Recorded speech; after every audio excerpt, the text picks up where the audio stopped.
Casual Magic has been sponsored by Quiver, maker of the Quiver and Bolt deck cases and other fine deck holding accessories. Use the code CASUAL on their website for 10% off your order.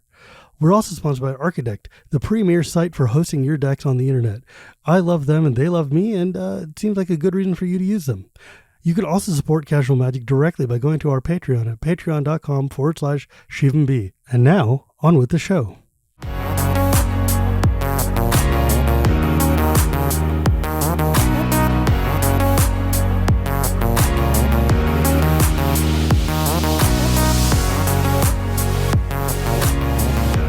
Hello and welcome to Casual Magic, the show where we talk about the fun side of Magic the Gathering. My name is Shivam Bhatt, and Casual Magic is brought to you by Architect, Quiver, and my patrons at patreon.com/ShivamB. Today, I have a guest that I have been meaning to get on since she won the cosplay contest like a year and a half ago, 2 years ago, I don't know, some lengthy amount of time ago. But, things. Misha, aka Magic Mishamigo, aka like, she shows up with, I don't know, bugs on her head a lot and frogs and buggy frogs. I don't know. Dude, your costumes are, so cosplayer extraordinaire, first off, one of the best in our community. And also just your costumes are elaborate. Yeah, I like to think that mine are a little different from some of the other ones you might see at a MagicCon. They're like gigantic. I mean, you have full-on helmets. Sometimes. Yeah, it's so funny because so many of my costumes cover like not only like my body, but my entire head. And so I'll be walking around in a costume and then I'll like walk around normally and people will be like, yeah, did you see that so-and-so the other day? I'm like, oh yeah, that was me. And they're like, that was you? It's like, surprise. The thing is, it wigs me out sometimes because like I'll see your costumes and they're like elaborate and horrifying in all sorts of weird ways. And then like, I won't recognize who's inside or anything because obviously there's literally no way of telling with you. And then like a cute little feminine voice will come out of this monster face and I'm just like, what the hell is going on?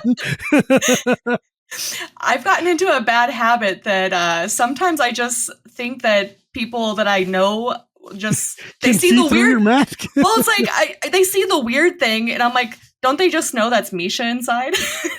You know what? You would think at some point, but like, look, Olivia and Tappy are my very good friends, right? And like with their cosplays, sometimes you can tell and sometimes you very can't.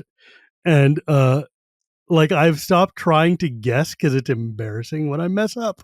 It's like the only person whose costume I will know is like if the full on a Johnny suit shows up, then I know who it is. But otherwise, like, every time we go to one of these things, there's always new cosplayers and they've always got weird, elaborate, crazy things.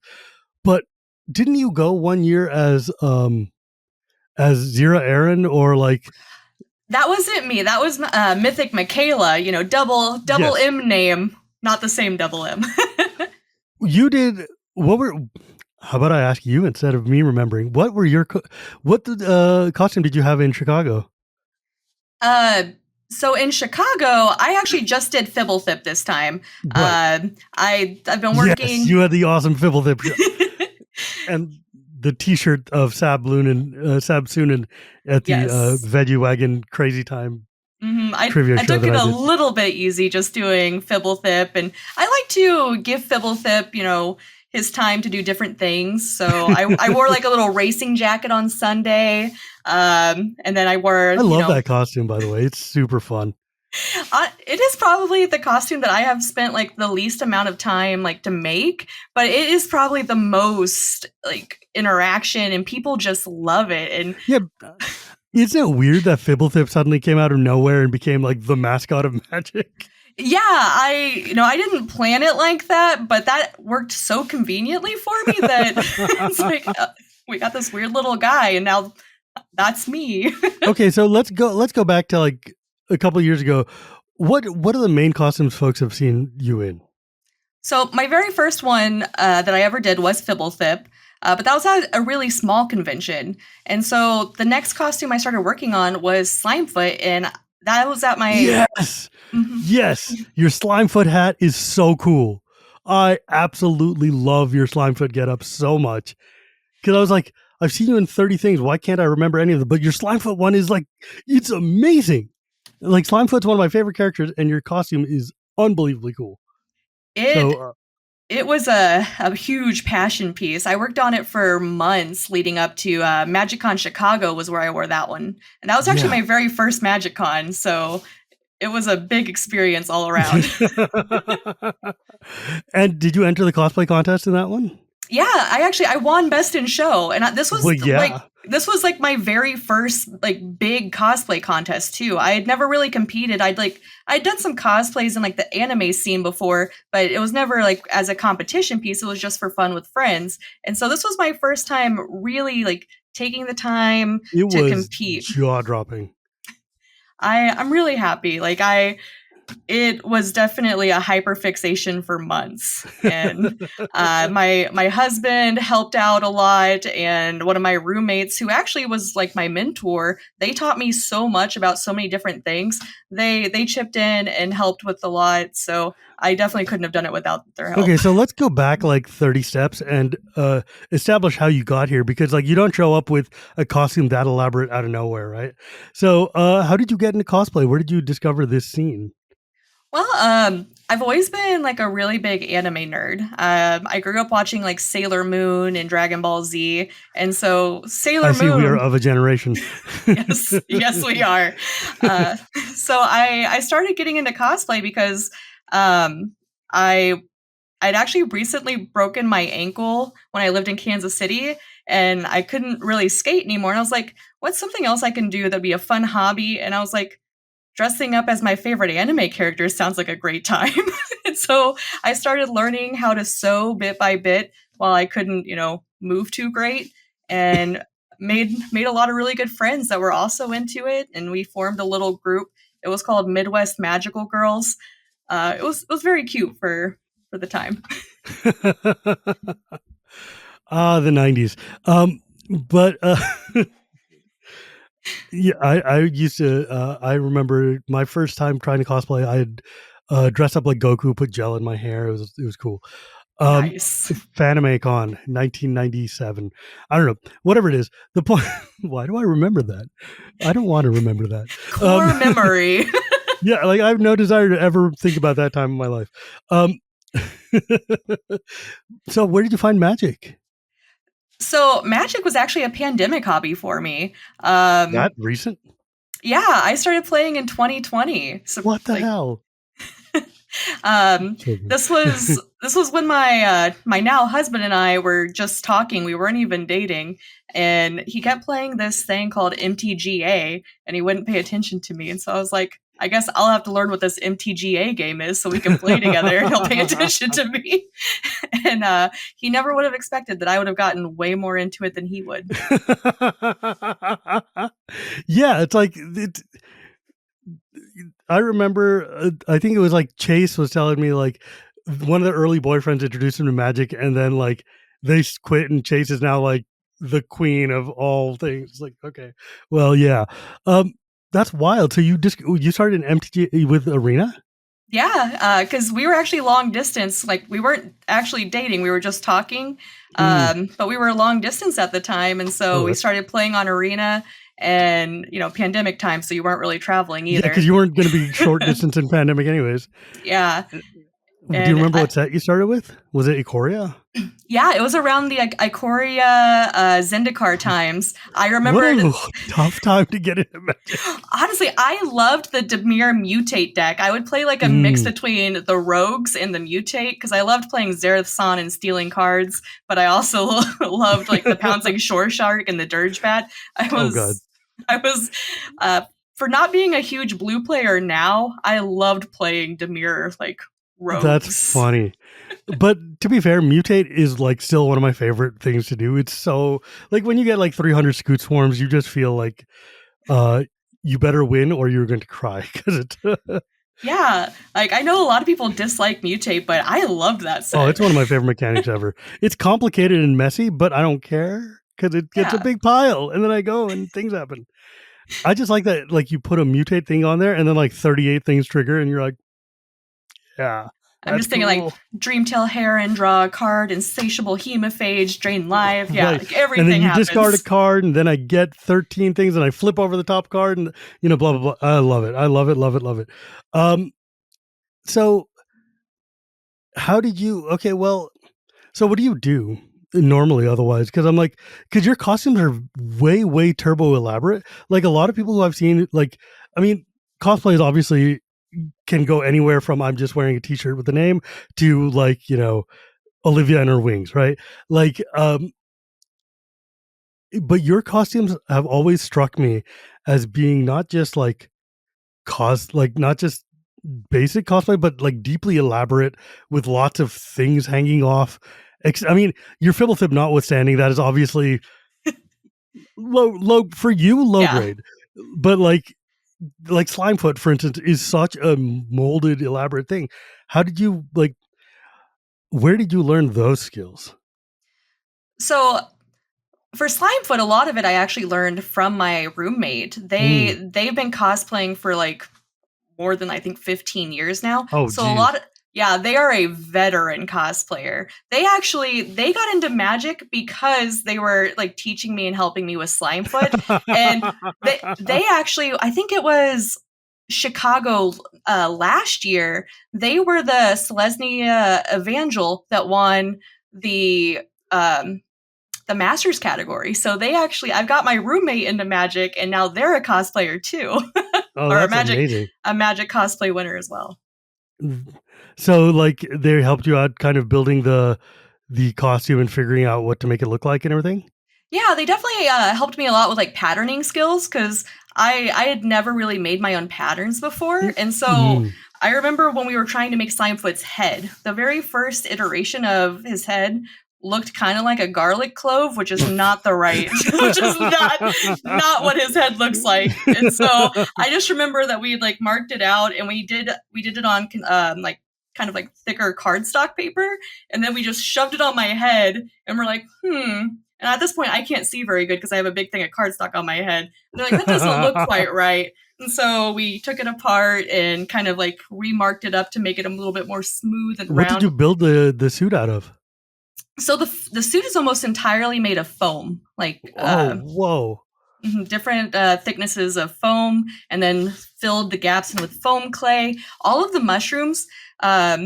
One of the things that like on days that we didn't have nearly as much like many spoons to do like big work on it, we would sit down in front of the TV and we would have foam clay and we would just like make mushrooms while watching TV. So most of the mushrooms on Slimefoot are hand sculpted mushrooms.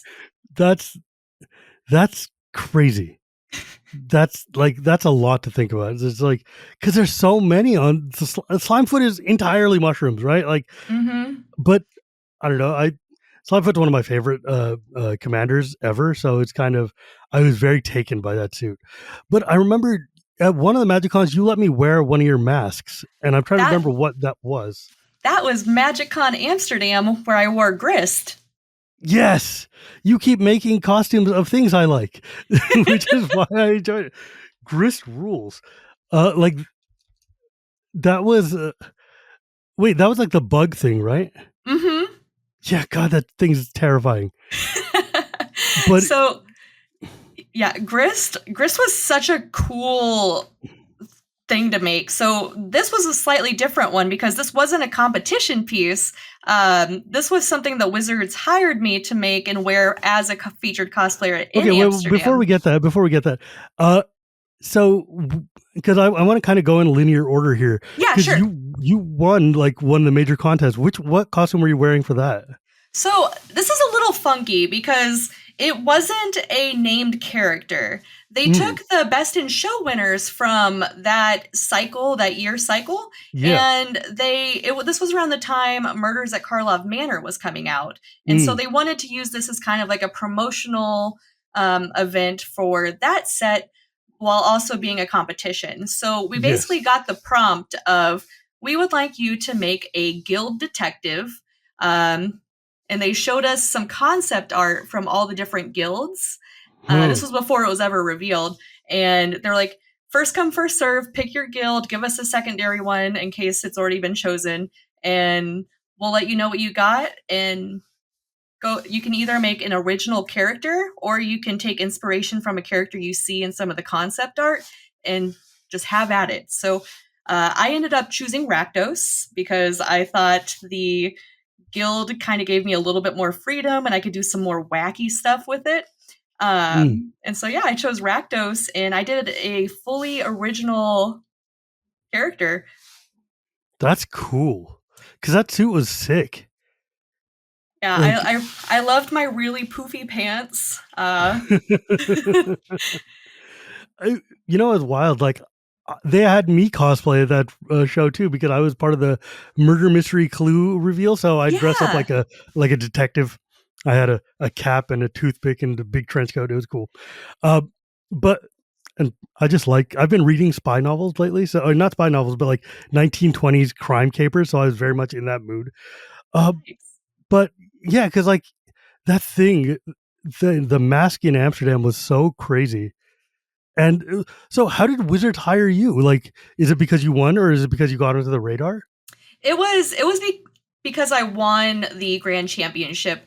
That was kind of like a prize that they didn't really announce to the public. It was kind of just like a, by the way, whoever wins not only gets like a cool trophy and stuff, but you also get to be a featured cosplay guest at an upcoming event. And they did not say what upcoming event it would be. So I had like fully assumed it was going to be one of the stateside ones. Sure. And then I get an email that says, "How do you feel about Europe in the summertime?" And I'm like, "Very good. Very, very it's good." Like, I feel however you want me to feel. I like Europe in summer. Sounds great. That's amazing because like Grist the Hunger Tide is this crazy bug man. Like, okay, I'm noticing a trend here. Like Fblthp the weirdo, Slimefoot's a mushroom crazy thing. Grist is literally a bug. Like, what's going on?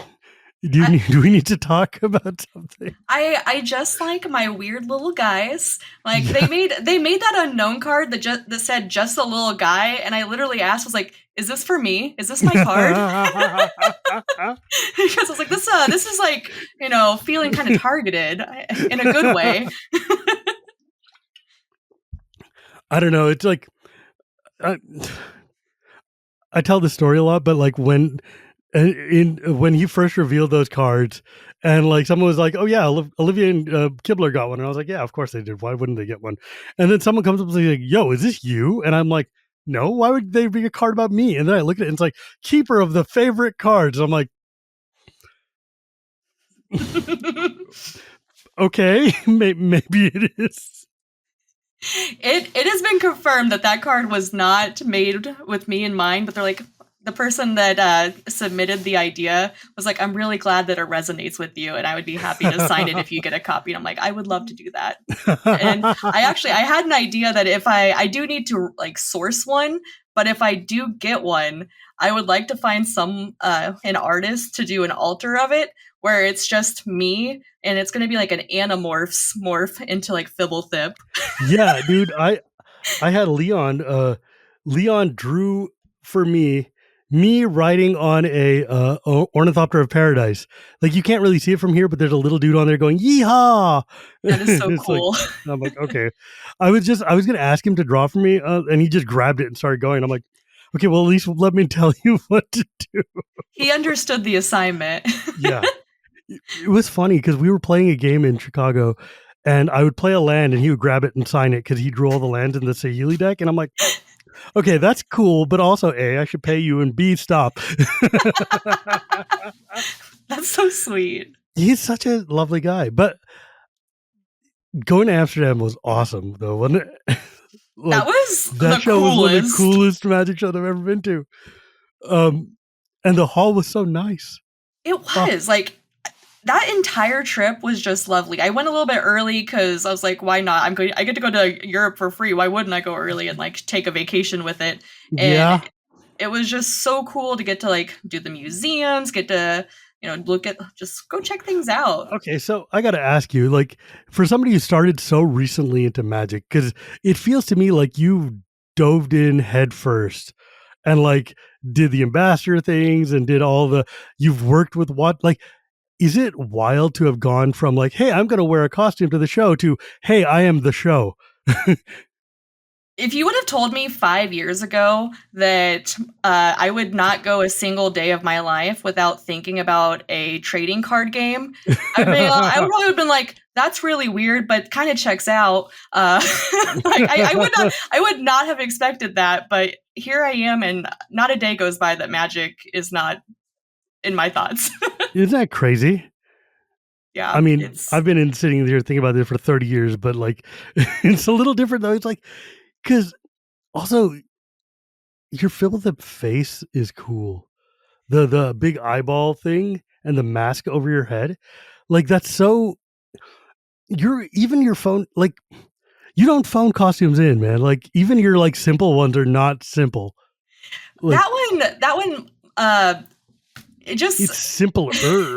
It's simpler. It's just a Zentai suit, and my roommate that helped me with Slimefoot, actually, we went in my garage and we had an airbrush, and they were airbrushing while I like had it on, and I was like turning around. Oh god! Oh god! And at one point, they're like, "Does this thing have nipples?" And I was like, "I'm not sure. Probably."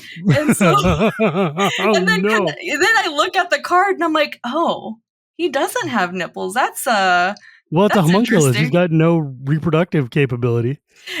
I know that now, but me back in 2022, which is when I made that costume, didn't have that kind of deeper knowledge. Fair and reasonable. God, dude. I'm just going back through your old pictures and looking at that costume in Amsterdam, and that helmet was huge. Like trying to fly that thing to Europe must have been a pain in the butt. That was my personal item, and I called it my lap child on the plane. Oh god. I'm just imagining some poor old lady sitting down next to you on the airplane, 10-hour flight, and you got this skull the size of a steer's head on your lap. Like, what? My husband was with me, so anytime we got seated, I would take whatever the far away one from other people. That costume is so crazy. The most exciting part about Grist for me was, and I got to use a little bit of my engineering skills. Not that I'm like an actual mechanical engineer, but like, you know, sometimes it's nice to make things and see them move. Was the arms, because I was just about to ask you, because the arms look like praying mantis arms with like big giant blades and things. Yeah. Like, tell me about this. Like, because I'm looking at which Grist did you model yourself after? It's the one from Modern Horizons 3. I know that, but I mean, like, I'm looking. It's the alt art version, the one with the big giant like scythe claws. Yeah, it should be Chris Ron's backside of Grist. I think it's the Plague Swarm. Oh, the baby Grist. Yeah, you got the larva on the front and the full grown on the back. Yeah, I was looking at the other one. Grist voracious. Oh yeah. Oh yeah, that looks exactly like that. Oh crap. Because I was like looking at the plane docker, I'm like, that doesn't look like the one I remember. And then I looked at the one you mentioned. I'm like, praying mantis arms. Mm-hmm. Okay, so tell me about that, because those are sick. How did you build that helmet? How did you build those arms? And how did you not break into pieces? Yeah, so anytime like I'm making a costume, I have to I feel like this is just for all cosplayers, is if you're not going to drive it, you kind of have to start from your suitcase first and measure like your dimensions on how you're going to transport it, because that's like number one engineering, like how am I going to get it from A to B? So yes. I knew that it was going to have to break down in some sort of way, and I ended up actually just kind of walking around my house and seeing, like, this is for the arms. I was like, what could I use to make like a arm hold point that I could then, you know, make some sort of like pivoting point here? Yeah. And so at first I saw these like Swiffer dusters that have the things that like turn and go. And I was like, would the dusters work? And I'm holding them in my hands, just like clawing. And I'm like, I think they're a little too like flimsy. I don't think that's going to do it. But then I started thinking, I'm like, how can I do to make something similar to a Swiffer duster, but thicker and better? And I wandered in my garage and I found my old crutches. Oh my God. What? And so I picked up my crutches and I'm like, these have handholds already. I was like, these are Are bigger. you for These are real? sturdy. The base of them, I ended up, my husband ended up like helping me cut part of them off so they would be like shorter. But the base of the grist arms are my old crutches. That's crazy. What did you make? Is the whole thing made out of foam? Sort of. So the base is the crutches, and then you know how like it has the little things you can push in and like adjust the height. I ended Yes. up my husband's coworker has a like laser cutter machine. We went Oh, over that's sick. there. Oh, it's so cool. I love his toys. Like he has some of the coolest like crafting things, and yeah, so much fun to go over Yeah. there. But we ended up measuring out like little pieces of wood to get them to like fit. Like he cut the holes in them so it would be the same hole diameter as the holes for the crutch. And then we had these little block spacers, and we just put bolts through them so that I could have like a pivot point at the end of the crutch that I could do. And then That's so clever. I ended up doing it so that it's long enough that I could put like a little bolt, and then I could put like a wire here that comes down, and I could wrap it around my fingers. So when I'm holding Whoa. it, when I'm holding the crutches, I'm holding them, but I have the little wraparounds around my Sort of like your fingers. trigger fingers. And that's what makes it move up and down. That's so sick. Yeah, that's like puppetry. A little bit similar. I have a spring in there that keeps it in the down position. So when I pull, I'm pulling up to fling out my arms. This is ridiculous. And it comes apart really nicely because all I have to do is unscrew some bolts. Yeah, because it's just, and then you can even just like, that's so cool. Like I'm staring because like I'm looking. You took a really cool picture with Moyashi May when she would dress up like Tamio, and so I'm just looking at this. I'm looking at your costume here, and I'm like, dude, the fact that you built it in such a way that you can disconnect it into just straight lines that you can then pack is genius tier, right? Like that's so sick. Yeah, and then the little wood, it's like two little pieces of wood. I ended up taking insulation foam because it's really lightweight, and that was a big consideration. Is like if I'm going to be able to like pull this with like one or two fingers, I can't make it too heavy. Oh yeah, absolutely. So the actual claw part is insulation foam that I spent so many hours in my office like carving it. Yeah. And just trying to get the right size, and then going out into the other room and asking my husband, he's like, does this look good? And he's like, could be a little skinnier here. And he's like, okay. So I'm like back in my office carving. Like I actually have a picture with all of like the carving foam, like just covering my whole body. Dude, you know what? Like people think of cosplay as like, oh, just put on a costume, you're done. But it's like really just so much actual sculpting that goes on, and like wire work and engineering, and it's kind of ridiculous. Like I mean, like it's like when you look at some of Evan's like Dark Pact costumes, and you're like, they're gas guns coming out of your face. I don't understand. When I was a kid, when we cosplayed, it was hair gel, and like and Halloween dye, not freaking like carving sculpty into like claws or whatever. That's so sick. Because your artistry is incredible. Your eye for this is really, really good. I can't take 100% credit for that. A lot of the painting that goes into my costumes, I am not a patient person.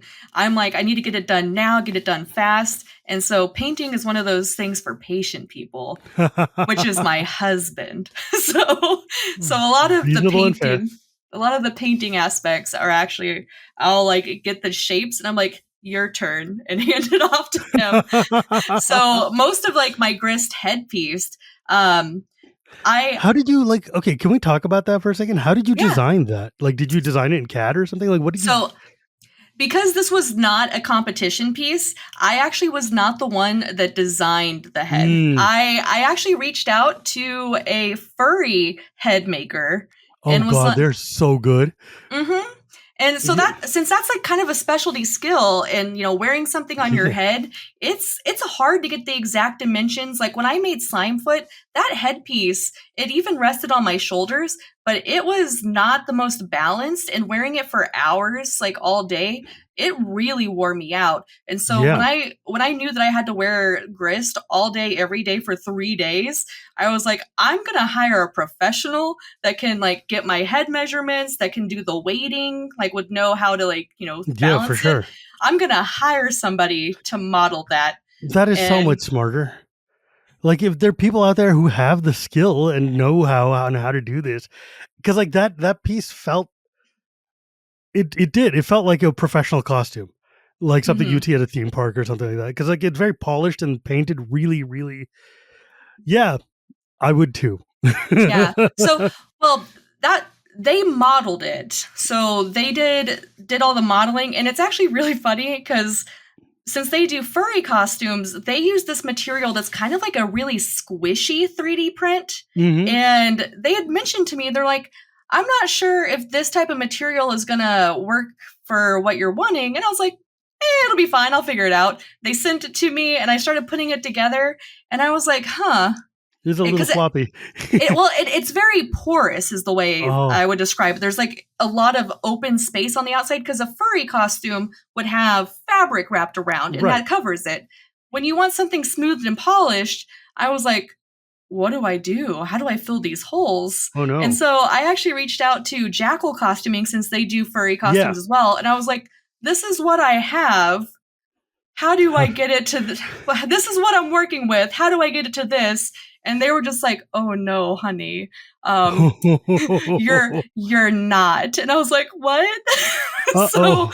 they sadly had to break it to me that what I thought I could do was not gonna work. So the person that modeled it very kindly sent me the like 3D model file, and I was able to very quickly send it over to Jackal Costuming, and they did a very, very fast rush 3D print in the like hard Yeah, material. because that's the thing. It is very like it feels like plasticky almost Hmm. compared to like because like yeah, if you had gone a soft mushy kind of thing, it would have ruined the entire effect, and it would have also looked very silly.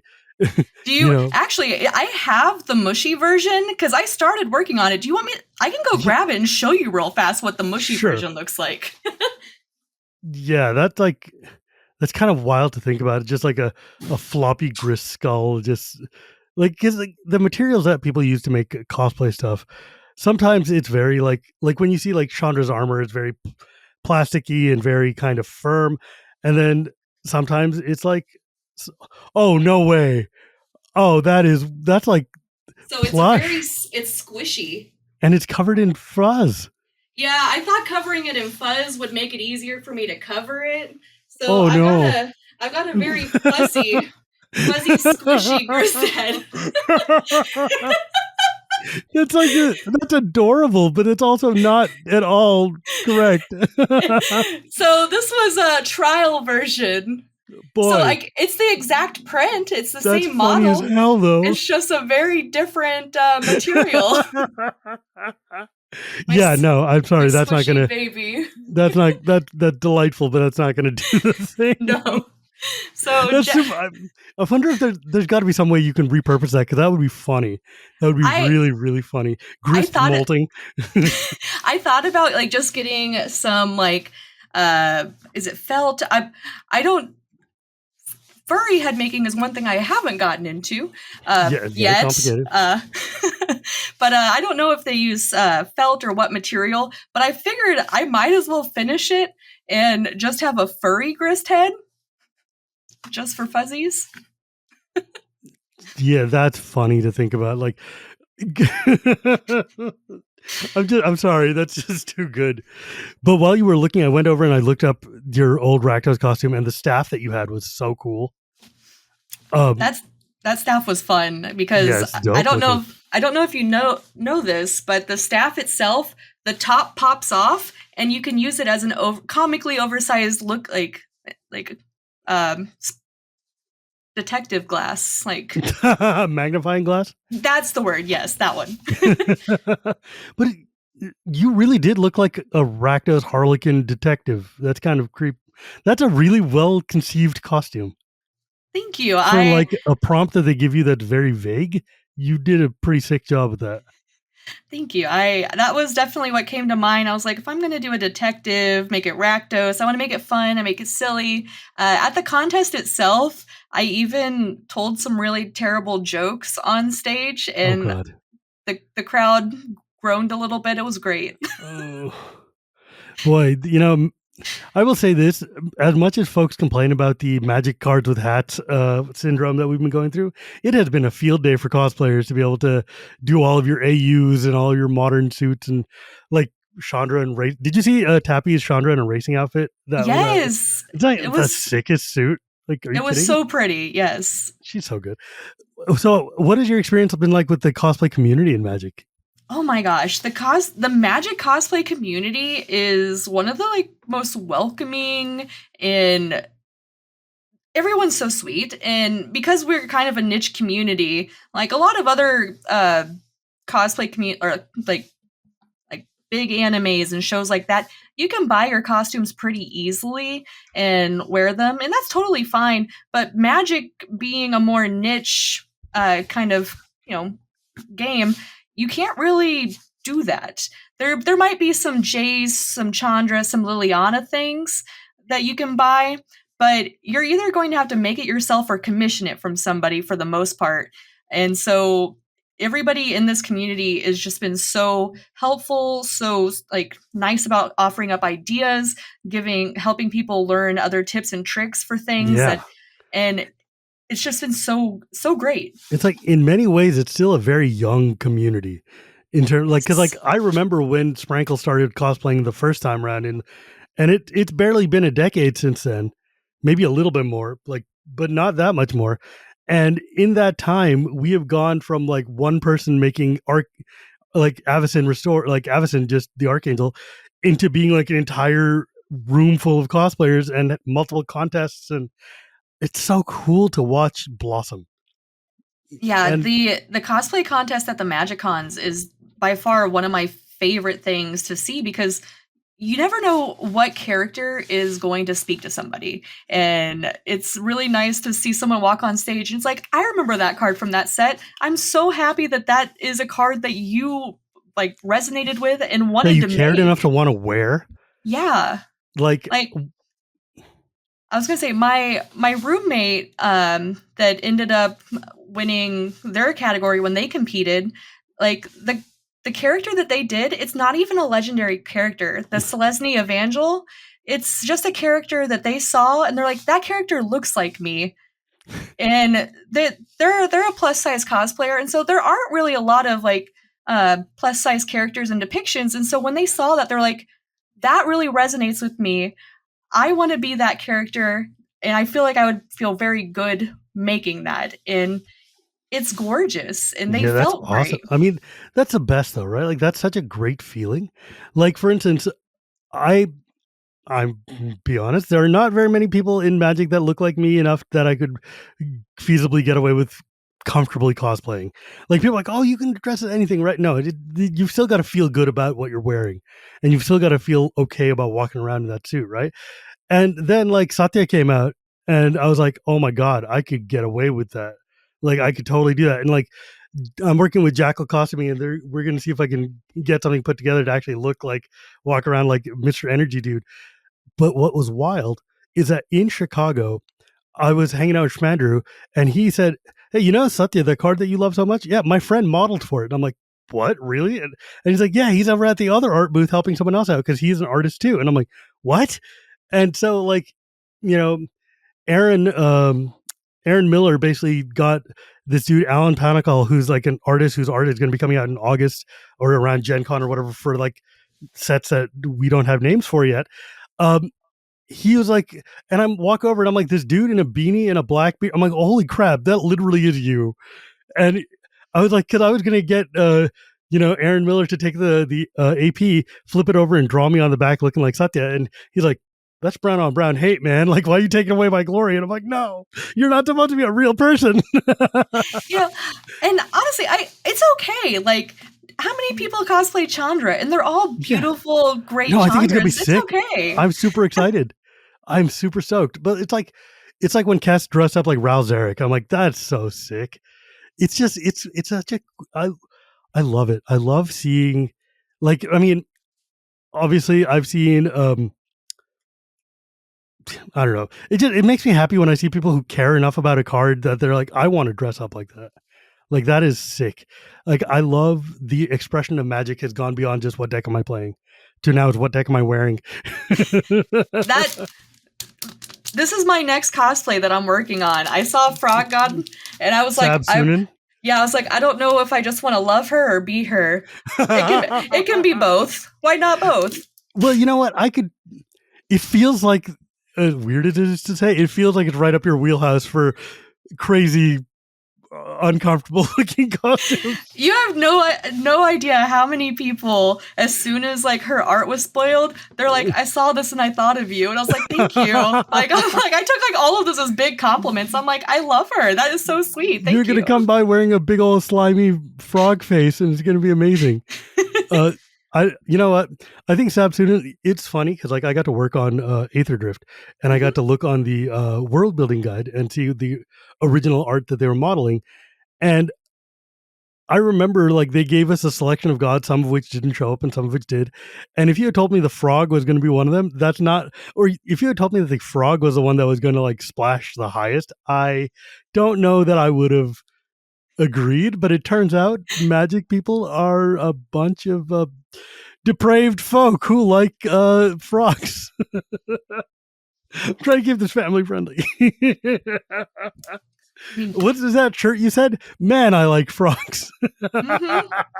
I won't lie. The best part of that whole night was, that was the last question of the game show, and just seeing Nerd Girl like first hand up and then saying that was just like very nice. I gave her one of these pins because it made me laugh funny. So hard that I was like, please commemorate this moment with me. Dude, that show was Veggie did this thing called the worst trivia show ever, and it was just my brain melting out of my ears for an hour.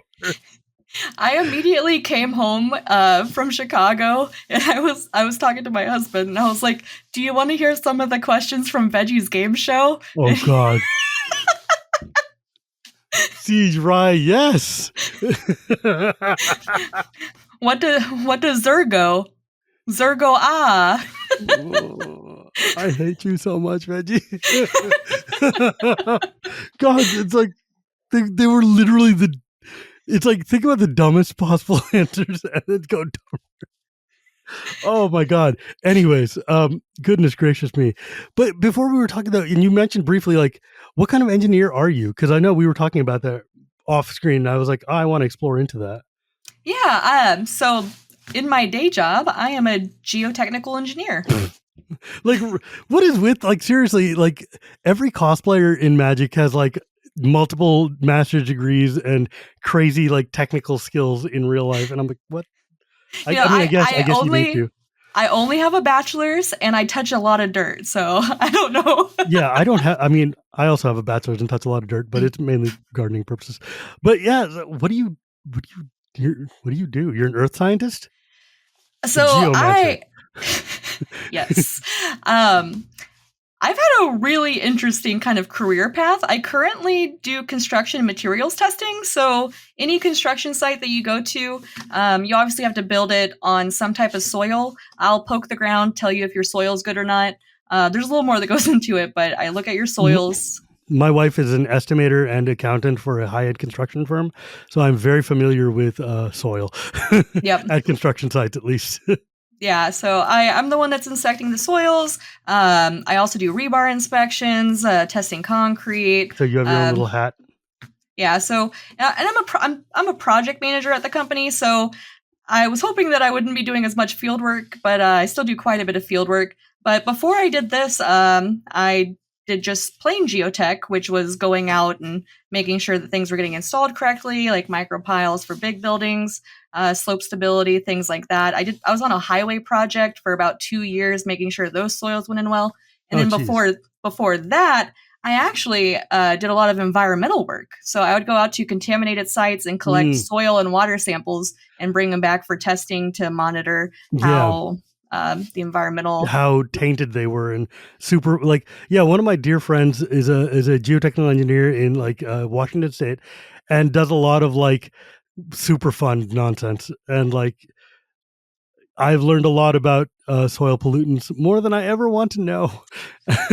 It's not great. But Yeah.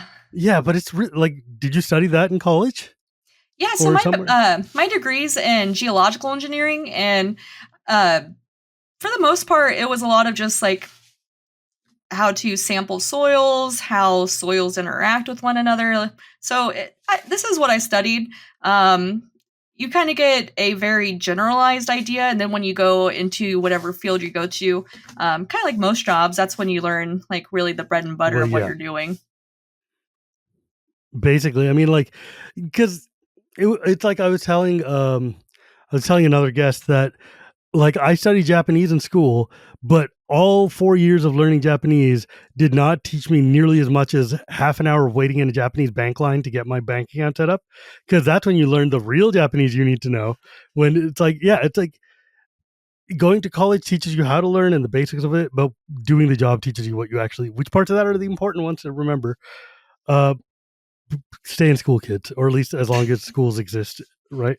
Um, Get a degree, prove that that you can learn and you're trainable, and then go out into the world and figure out what you really want to do and yeah.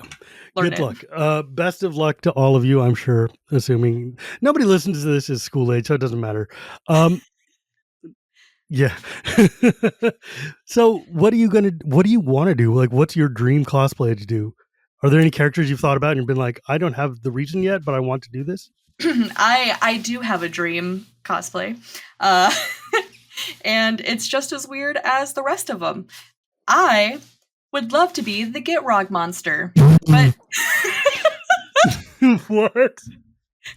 I told you it was just as weird as the rest You're of wrong, them. monster. Yeah, but What like, the hell is-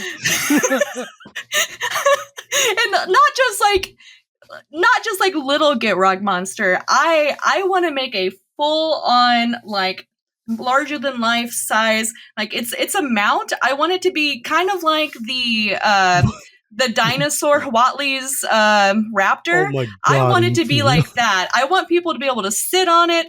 But the big thing about this, I've had lots of plans, is I want to be inside of it, and I want it to be on wheels so I can like push it around. But I want to be inside so that people can, like, you know how the Gitrog monster has one arm hanging out of the mouth? Yeah. I want people to be able to shove their head in the mouth and I can just chomp it. What the hell are you doing? I swear to God, I've seen this fanfic before. That is my dream, is to be a full life-size Gitrog monster that can eat people. I don't know what I was expecting at the answer to that, but it was not the Get Rock Monster. Nobody's ever expecting the Gitrog monster. I'm just waiting for you to say, like, oh yeah, man, next thing I'm going to be doing scavenging ooze and like a black visor or something. Like, what? Oh my God. What the hell? So Gitrog? fun fact, I did Slimefoot around the time that it was like the partner up cards. My first choice, I looked at my husband who had long blonde hair at the time, and I was like, will you be the Thalia to my Gitrog monster? And he said absolutely not. Absolutely not. He said he absolutely would not be the Thalia to my Gitrog monster, and I'd never been so hurt. Oh my God. So then I ended up, so technically Slimefoot was a second choice, because I was like, this might be a little bit better to travel with and make, so. Thalia and the Gitrog monster. Are you for real? And it gender swapped. Yeah, he wouldn't be my Thalia. I was so upset. Oh my God. Next you're going to be like Yargle and Multani, but both of them at the same time. Twisted never around. Say never. Oh my God. Oh my God. Oh my God. Oh my God. What is wrong with people today? That's amazing. And the thing is, you could do it too. It would be surreal to see a giant wheeled Gitrog rolling around. It would definitely. I need wizards to do a convention on the East Coast that's like drivable for me. Like, honestly, bring it back to like Philly or Pittsburgh, Atlanta. Atlanta. That is a little far. That would be drivable. I don't think I could bust Get Rog Monster out in that time frame though. So I need them to do a convention next year on the East Coast. Because like you can't you're not gonna fly that to Amsterdam. Like that's gonna be the airplane by itself. Like right. You're just gigantic luggage. I mean, that's a terrifying thought. Like, how have you thought about mobility? Like, what would you do? Are you gonna have like a tricycle inside there that you can pedal? I imagine it would be like a cart. Like it would have like some like 2x4s and some wheels or something, or the feet of the Get Rog Monster would have wheels in them. So it would be something with a rolling capacity. That's wild. That's sick. That's so cool. Oh man. I don't know. I will say this: seeing your costumes at the show just makes me smile. And like, even though you always like pick costumes that are some terrible, horrifying blend of scariness, and then Slimefoot, which is my personal beloved. But I'm noticing a trend in your like. So, how are you feeling about Golgari these days? Pretty good. You gonna dress up like a siege rhino at some point? Oh God, please don't. That would be funny as hell, though. You know what you could do that would be sick though? Erebos, the god of the dead from Theros, feels like it would be right in your wheelhouse. It's funny you say that because I have, I've gotten more into looking at magic art, one because I started collecting a lot more artist proofs, but I actually was looking through a lot of the Theros gods, and if I was gonna do one of them, the one that spoke to me the most was actually Croxa. Croxa? Yeah, the giant, like... I know what Croxa is. Yeah. What? I don't... You know what? You're on a different wavelength than me, and I love that. That's wild. God damn it. Anyways, my friend, this has been lovely, and it's been really cool talking to you. I'm glad we finally got it to work. So, yeah. But if folks wanted to find you or see your cosplays or something, where could they go? Well, I'm on basically all social medias as Magic_Mishamigo, except for Blue Sky. It's Magic Mishamigo all together because you can't put underscores. Fair and reasonable. Yeah, and I will look forward to seeing you at the next MagicCon. Unfortunately, I don't think I'm going to any more this year because it just doesn't work with I've got life things. Totally understand. I'm not planning to go to the very next one. Yeah. I think I'm going to try for Amsterdam, or not Amsterdam, Atlanta. Amsterdam. Yeah, like I cannot make Vegas because it's at the same time as a Metallica concert that I'm going to, but I'm going to try for Atlanta, but it's also like my family might be going to Japan that week. And if we were going to Japan, I'm not going to Atlanta. Those are both very good excuses. And I would also not be at a Magic event if those were... Yeah. Like, I mean, yeah, I want to see Final Fantasy or whatever, but also Metallica. I'm going on this Friday and the Sunday. So flying to Vegas for a day seems like a dumb idea. So I'm not going to do that. Instead, I'm just going to go. But anyways, my friends, you can always find me at Shivam Bhatt on Blue Sky, or you can find this podcast anywhere podcasts are sold, or at YouTube every Tuesday, thanks to my editor, Dan. You can also hear me on Shivam and Wheeler Love Magic or the Chronicles of Dragonlance. And remember, my friends, it's not magic without the gathering, and we'll see you next time.